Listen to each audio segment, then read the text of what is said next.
Hey troops, welcome to the channel Dit Commando. My name's Ryan and today we're going to be reacting to the Israel-Palestine conflict, a brief, simple history.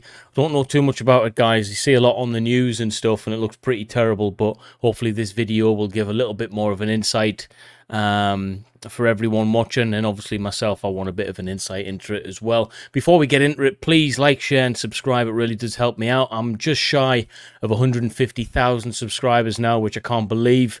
And yeah, thank you guys for supporting the channel. If you want to support it even further, then become a member. Link is in the description, guys. But without further ado, let's just get into this one. Drop a comment below about the Israel-Palestine conflict. What you know so far, let me know, guys. One of the biggest myths about the Israel-Palestine conflict is that it's been going on for centuries, all about ancient religious hatreds. In fact, while religion is involved, conflict's mostly about two groups of people who claim the same land, and it really only goes back about a century to the early 1900s. Around then, the region along the... To be fair, that's all I've really thought of it as. I thought it was the past 100 years that these things have been going on. I didn't realise there was a belief or a narrative that this conflict's been going on for thousands of years, because I certainly didn't realise that. I thought of it as the past 100 years as well. The Eastern Mediterranean we now call Israel-Palestine, been under Ottoman rule for centuries, was religiously diverse, including mostly Muslims and Christians, also a small number of Jews who lived generally in peace. It was changing in two important ways. First, more people in the region were developing a sense of being not just ethnic Arabs, but Palestinians, a distinct national identity. At the same time, not so far away in Europe, more Jews were joining a movement called Zionism, which said that Judaism was not just a religion, but a nationality, one that deserved a nation of its own. And after centuries of persecution, many believed a Jewish state was their only way of safety and saw their historic homeland in the Middle East as their best hope for establishing it. In the first decades of the 20th century, tens of thousands of European Jews moved there. After World War I, the Ottoman Empire collapsed, and British and French empires carved up the Middle East, the British taking control. Yeah, so that was the beginning of the major problems, or at least my belief and understanding of it is, you know, after the Great Wars and stuff, lines and divisions were created by, you know, the wealthy countries, you know, England, France, the States. I think Germany even had a little bit of a say in it. I might be wrong on that though. And they just drew borders up, guys, and you know that's where all the problems came from. Of a region it called the British Mandate for Palestine.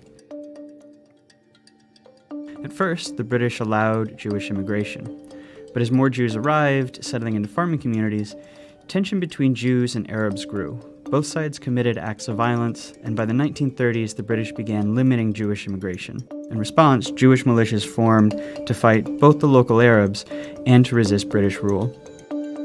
Then came the Holocaust, leading many more Jews to flee Europe for British Palestine and galvanizing much of the world in support of a Jewish state.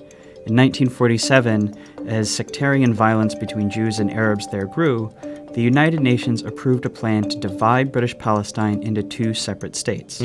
One for Jews, Israel, and one for Arabs, Palestine. The city of Jerusalem, where Jews, Muslims, and Christians all have holy sites, was to become a special international zone.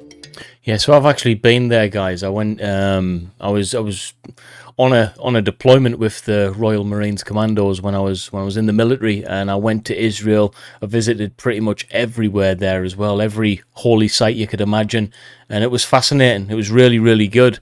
But what struck me was, as you kind of go around the borders of Palestine, you know, the bits that segregate the rest of Israel from Palestine and stuff, you do see the differences, especially in the way the different sides live, the different freedoms in which they're granted. And for me, although I didn't really have a great understanding of it, something didn't really sit well with me with the whole thing.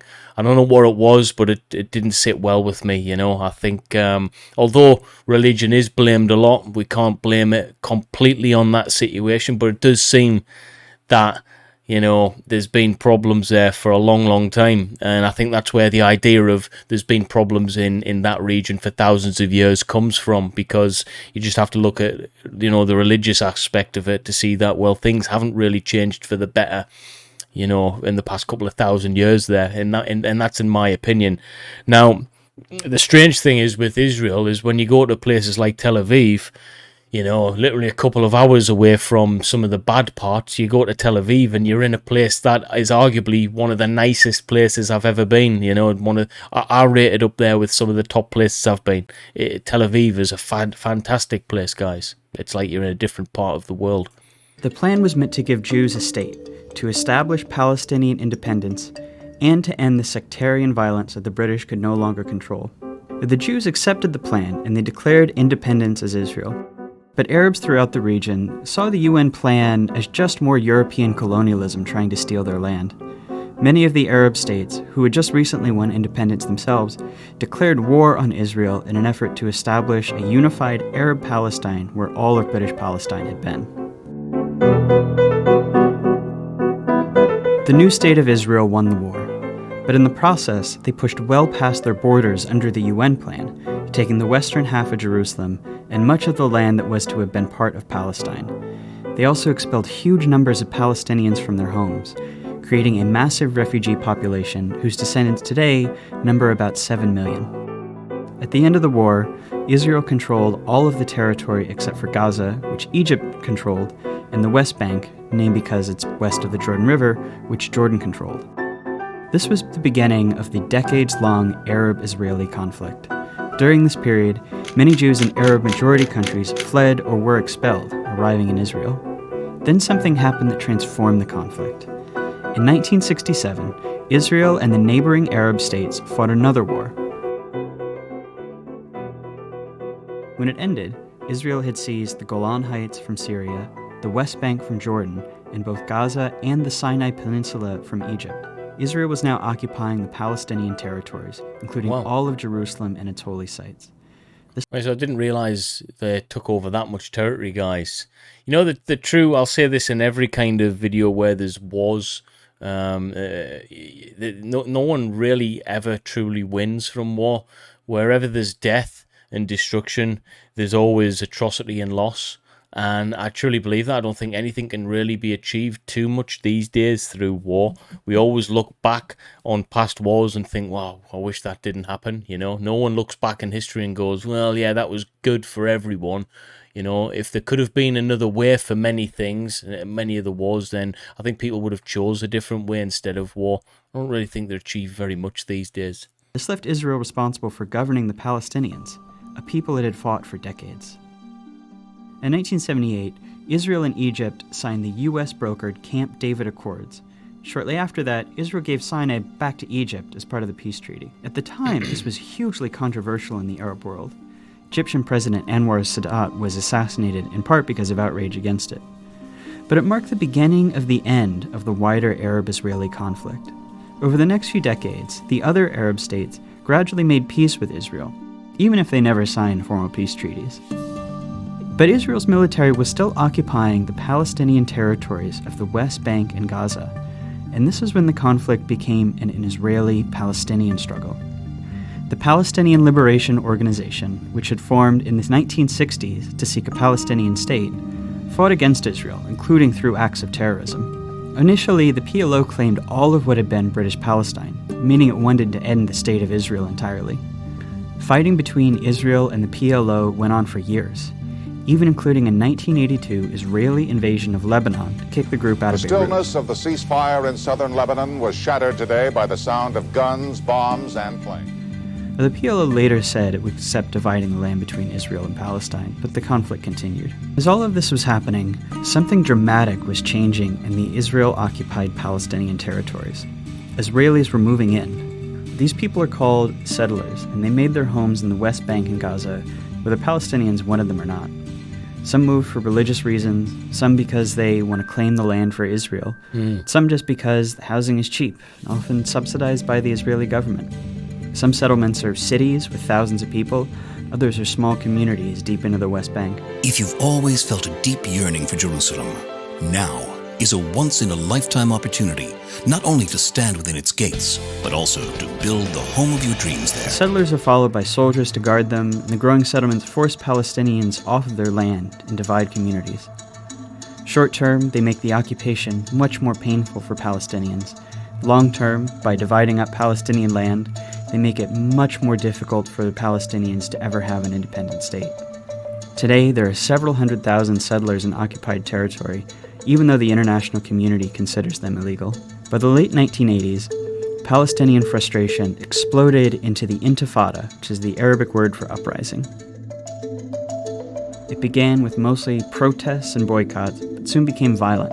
Israel responded with heavy force. A couple hundred... The thing that shocks me is how we can't, as humans, we can come up with many different, can come up with medical inventions. We can come up with, solutions to major problems, all through an array of different aspects of life. But we can't seem to get on with different groups of people. And it comes down to that gang kind of mindset that we have, that ancient tribal kind of mentality that humans have, where we just don't seem to get on with someone if they look different or if they, follow a different belief system to us. I mean, why? Why can't we just get on? Why do we have to put our beliefs before people? That's what I don't get, guys. Me being in the Royal Marines, I actually kind of stepped away from belief systems because of that reason, because when you're in a fighting kind of capacity, in a fighting unit full of fighting men, doesn't matter what skin color they are, doesn't matter what background they come from, doesn't matter what religion they believe in, you realize one thing, that you're going to rely on them regardless of skin color, of nationality, and it doesn't really matter. And that's one thing that I kind of found out pretty quick in the military. So for me, I just thought, well, I don't really need a belief system per se, certainly not a religious one for that matter, because I just like people. I care about people. I don't care about where you've come from, what group you affiliate yourself with. If only the rest of the world seemed to do that, I think we'd get on just fine.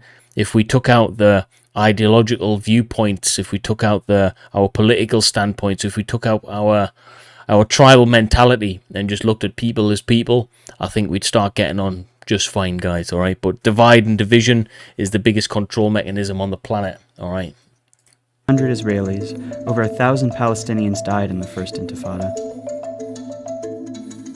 Around the same time, a group of Palestinians in Gaza, who considered the PLO too secular, too compromise-minded, created Hamas, a violent extremist group dedicated to Israel's destruction. By the early 1990s, it's clear that Israelis and Palestinians have to make peace.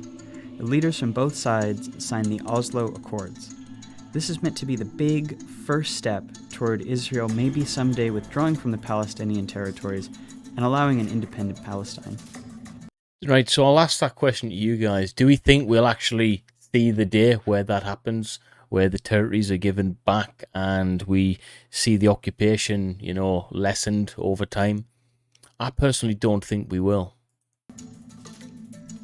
The Oslo Accords established the Palestinian Authority, allowing Palestinians a little bit of freedom to govern themselves in certain areas. Hardliners on both sides opposed the Oslo Accords. Members of Hamas launched suicide bombings to try to sabotage the process. The Israeli right protests peace talks with ralliers calling Prime Minister Yitzhak Rabin a traitor and a Nazi. Not long after Rabin signs the second round of Oslo Accords, a far-right Israeli shoots him to death in Tel Aviv. Wow. This violence showed how extremists on both sides can use violence to derail peace, keep a permanent conflict going as they seek the other side's total destruction. That's a dynamic that's been around ever since. Negotiations meant to hammer out the final details on peace drag on for years, and a big Camp David summit in 2000 comes up empty. Palestinians come to believe peace isn't coming, rise up in a second Intifada, this one much more violent than the first. By the time it wound down a few years later, about 1,000 Israelis and 3,200 Palestinians had died. Terrible. The second Intifada really changes the conflict. Israelis become much more skeptical that Palestinians will ever accept peace or that it's even worth trying. Israeli politics shift right, the country builds walls and checkpoints to control Palestinians' movements. They're not really trying to solve the conflict anymore, just to manage it. The Palestinians are left feeling like negotiating didn't work, and violence didn't work, and that they're stuck under an ever-growing occupation with no future as a people. That year, Israel withdraws from Gaza. Hamas gains power, but splits from the Palestinian Authority in a short civil war, dividing Gaza from the West Bank. Israel puts Gaza under a suffocating blockade, and unemployment rises to 40%. This is the state of the conflict as we know it today. It's relatively new, and it's unbearable for Palestinians. In the West Bank, more and more settlements are smothering Palestinians, often respond with protests and sometimes with violence, though most just want normal lives. In Gaza, Hamas and other violent groups have periodic wars with Israel. The fighting overwhelmingly kills Palestinians, including lots of civilians. In Israel itself, most people have become apathetic. For the most part, the occupation keeps the conflict relatively removed from their daily lives, with moments of brief but horrible violence. Yeah, that's the thing. When I was there, you wouldn't guess that all of these problems are apparent unless it kicked off. You know, when I was, like I say, when I was in Tel Aviv, and even all of the historical sites, unless you got really close to some of these places, you wouldn't have guessed it. You know, if there was no problems going on at the time, you wouldn't have guessed there were any problems, you know. Little political will for peace. No one really knows where the conflict goes from here. Maybe a third Intifada, maybe the Palestinian Authority collapses. But everyone agrees that things as they are now can't last much longer. Israel's occupation of the Palestinians is too unstable to last, and that unless something dramatic changes, whatever comes next will be much worse. Well, guys, that was pretty interesting, but it was a brief and simple history, granted. But yeah, my thoughts on the whole thing, I think it's terrible no matter what, and I'll always, you know, bring my opinions back down to the level of, you know, I think no human life should suffer through war. Simple fact. Although I was in the Royal Marines, I am pretty much against war. I think it doesn't achieve much, and for what it does achieve, it's outweighed by all of the other problems. So I don't really see any solutions with war. I mean, Israel and Palestine have proven that year in, year out. But a good video nonetheless. I try not to get too political on the channel, but if you want to, then drop the comments below, guys. What do you think about this situation? Do you think it'll ever get better? I'm not so sure. Peace.